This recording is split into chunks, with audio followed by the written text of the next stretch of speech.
to the next exit ticket. So we're in the next exit ticket that deals with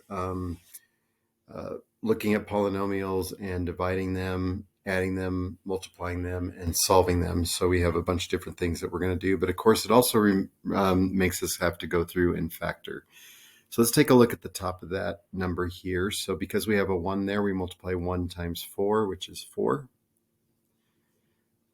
We look at the positive here. That tells me they both have to be the same sign. This tells me they both have to be negative. So then we're going to look at all the factors of 4 that add up to a negative 4. So we have 1 and 4, 2 and 2. Of course, those two add up. So that gives me x minus 2 times x minus 2. This is a difference of squares in the denominator. So I have x minus 2, x plus 2. Depending on which way you think about it, I'm going to cancel the x minus 2's. So my answer is x minus 2 over x plus 2. And nothing can cancel from there. So that would be my answer. On the next one now, we have numbers in front of the x squared. So that means that we are going to have to do the box method. So we're first going to multiply the 2 times the negative 1. So 2 times negative 1 equals negative 2. Of course, we look at the first negative, which is this minus 1. That tells me they have to be different. And then this tells me that the larger one has to be negative. So we have plus and minus. We have, of course, just 1 and 2. And of course, those two add up to those numbers over there. But we can't just plug them in because of that 2 in front of the x squared. So we have to go to the box method. So we'll go over to the box. We're going to put in the 2x squared. We're going to put in the minus 1 coming from here, and the 2x squared, of course, coming from here. And then we're going to look at these two numbers, and we're going to plug them into the other areas. So we have the 1x down there, and we have the negative 2x here. What's common to 2x squared and x? That's just x. What's common to 2x and 1? That's just 1. It's negative because this one here in the column is negative, top column, the top of the column. And then we look at the commonalities between the rows. So that would be 2 and x. Of course, we look at the sign in front of the 2x squared, which is at the first row. And we can see the first one in the first row. And we can see it's positive, so that stays positive. Commonalities between those is just 1. There's a positive in front of this x, so it just stays positive. So there are my factors. So I have x minus 1 and 2x plus 1 all over. And now we go ahead and multiply the 2 times the negative 2. So now we have 2 times negative 2, which equals negative 4. I do my table. The negative here tells me they both have to be different signs. This negative tells me the larger one has to be negative. So I have 1 and 4. Those two add up to negative 3. Box method again.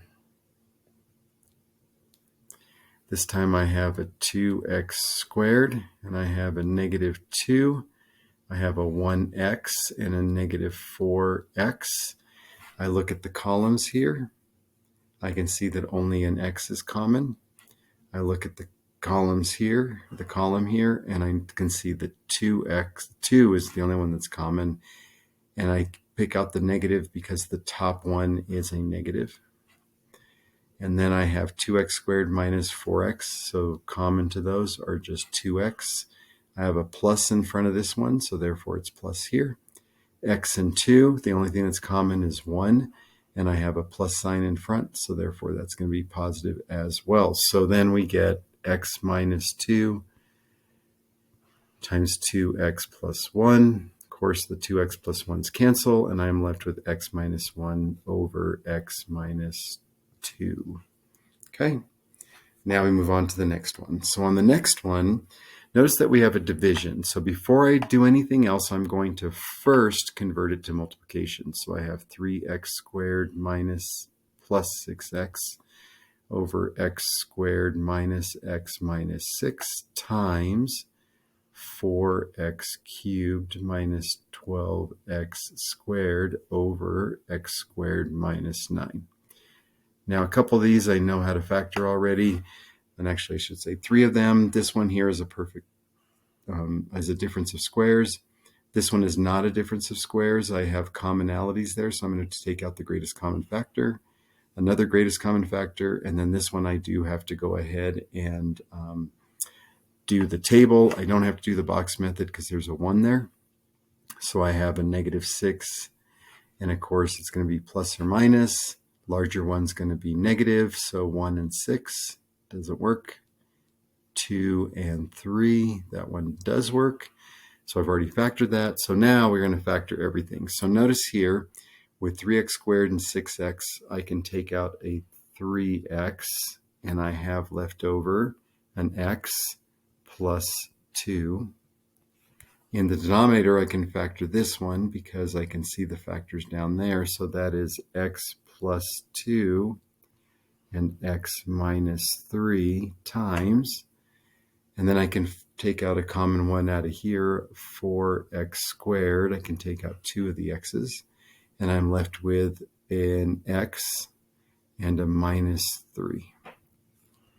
And then I have, can you believe that I didn't flip those around? Notice here that I have these divided and I didn't flip them correctly. So I just noticed that. I'm going to go ahead and flip those around. So I should have done that. So somebody should have just hollered out on the video telling me to do that. Let me just switch these around. So I'm going to erase these, and I'm going to rewrite them and pretend that they were there that way. So I have x squared minus 9 over 4x cubed minus 12x squared. And that's okay because we're just going to rewrite this one in the denominator. So sorry about that mistake. And sometimes, you may not catch it until you start working the problem. So that's okay. So now I'm going to get rid of that one. And now I'm going to factor the x squared minus 9, which is the difference of squares. X minus 3, x plus 3. And now because it's multiplication, I can cancel across. So x minus 3, x minus 3, x plus 2, x plus 2. And then I see I have an x here. One of those will cancel with one of these x's. And so in the numerator, I am left with 3 times x plus 3 divided by 4x times x minus 3. And then that would be my answer because there's nothing else I can cancel that are common. Remember, it has to be exactly the same for me to be able to cancel those. Just 2 more problems. So now on this particular problem, we're going to do the lowest common denominator. So my lowest common denominator, this one needs an x minus 3 to be in the denominator. This one needs an x minus 2 to be in the denominator. So that's my lowest common denominator there. So I'm going to multiply the top by x minus 2. So I get x times x minus 2 minus 3. And this one here, the second one, needs an x minus 3. So I'm going to multiply it by x minus 3. And then it is all over my common denominator. Now, the reason why I write it this way is because there is no equal sign. So if there's not an equal sign, this is the method that we do. Then we multiply it through. I have x squared minus 2x minus 3x plus 9. All I'm doing is just multiplying everything through, distributing. Minus 3 times x minus 3 times minus 3 is plus 9. And then I want to leave this factored. And then I'm going to combine any like terms that I have in that numerator. So I have x squared minus 5x plus 9 all over x minus 3 times x minus 2. And then I check to see if I can factor that top one. So 3 times 3 is 9. Definitely has nothing to do with a 5. Not 1 times 9 definitely doesn't have anything to do with the 5. So therefore that can't be factored. So that would be my answer. And again, I would leave that denominator factored. So last one, my lowest common denominator. Before I can do that, I need to factor this. This becomes x. Oops, did I write that down wrong? I think I did. This should be a plus 8. So I have x plus 2 times x plus 4. If I do the table, which I should have done, that first plus tells me both are the same sign, and then that other plus tells me they are both positive. So 1 and 8, 2 and 4. Oh, I was wrong. I think I got this one wrong. So I am going to go back and check this problem, and then I'm going to come back and do this because I think I did this one incorrectly. And I think I know what the problem is, but I don't want to confuse you more. So for right now, don't worry about number 5.